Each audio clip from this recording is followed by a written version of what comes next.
দর্শক, এবারে ঈদ যাত্রার খবর জানবো। সদরঘাটের লঞ্চ টার্মিনালে এই মুহূর্তে আছেন আমাদের সহকর্মী হাবিব রহমান। সরাসরি যুক্ত হচ্ছি তার সাথে। হাবিব, সদরঘাটে এই মুহূর্তের পরিস্থিতি কেমন দেখছেন এবং যাত্রীদের নিরাপত্তায় কি ব্যবস্থা রেখেছে লঞ্চঘাট কর্তৃপক্ষ? আপনি জানেন যে আজকে শেষ দিন লঞ্চ যাত্রার এবং আগামীকাল ঈদ, এর মধ্যে চাপ দেখা গেছে।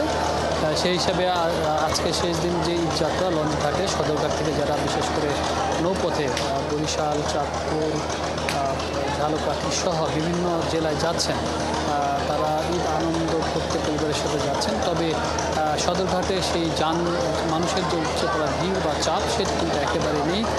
আমরা যদি দেখছি যে যা লঞ্চগুলো অনেকটাই ফাঁকাভাবেই কিন্তু যাচ্ছেন।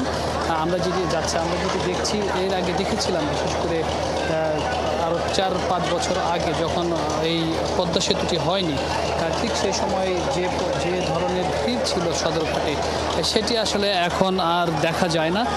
খুব স্বাচ্ছন্দ্যভাবে সুন্দরভাবেই যাত্রীরা যেতে পারছেন এবং নির্দিষ্ট সময়ে কিন্তু লঞ্চগুলো ছেড়ে যাচ্ছে। এবং আরেকটি বিষয় বলে রাখি যে আজকে রাস্তাতে আসার পথেও কিন্তু যাত্রীরা খুব বেশি সড়ক পথে, বিশেষ করে সদরঘাটে আসার পথে যে যানজটটি হয় সেরকম যানজটের ভোগান্তিতে পড়তে হবে না।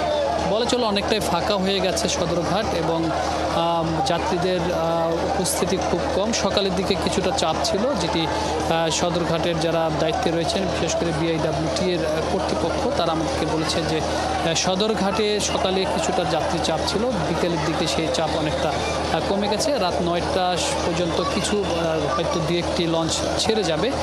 চাঁদপুরের লঞ্চগুলো কিন্তু ছেড়ে যায় 9টা, 9:30টার দিকে। সেক্ষেত্রে একটু বলা চলে যে পদ্মা সেতুর পরে আসলে লঞ্চ ঘাটের বা লঞ্চ নিয়ে নৌপথের যে বাণিজ্য নিয়ে সংকটের একটি অবস্থা ছিল, সেটি কিন্তু এখনও কেটে ওঠেনি লঞ্চ ব্যবসায়ীরা। আমরা যদি দেখি, এখানে ভাড়ার কিছু অভিযোগ রয়েছে, তবে সেটি আসলে প্রতিবার ঈদে এই ভাড়ার অভিযোগটি পাওয়া যায়, সেটি বিভিন্নভাবে জরিমানা করা হয়। সেই জরিমানা দিয়ে শাস্তি দেওয়া হয় জাহাজ কর্তৃপক্ষকে বা যারা অতিরিক্ত ভাড়া নিচ্ছেন এরকম প্রমাণ পেলে। তবে বড় ধরনের কোনো বিশৃঙ্খলা ছাড়া এবারের ঈদ যাত্রা লঞ্চ নৌপথে অনেকটাই হচ্ছে। হাবিব, অনেক ধন্যবাদ আপনাকে আমাদের সাথে যুক্ত হওয়ার জন্য। দর্শক, সদরঘাট থেকে ঈদে ঘরমুখো মানুষের খবর জানাচ্ছিলেন সহকর্মী হাবিব রহমান।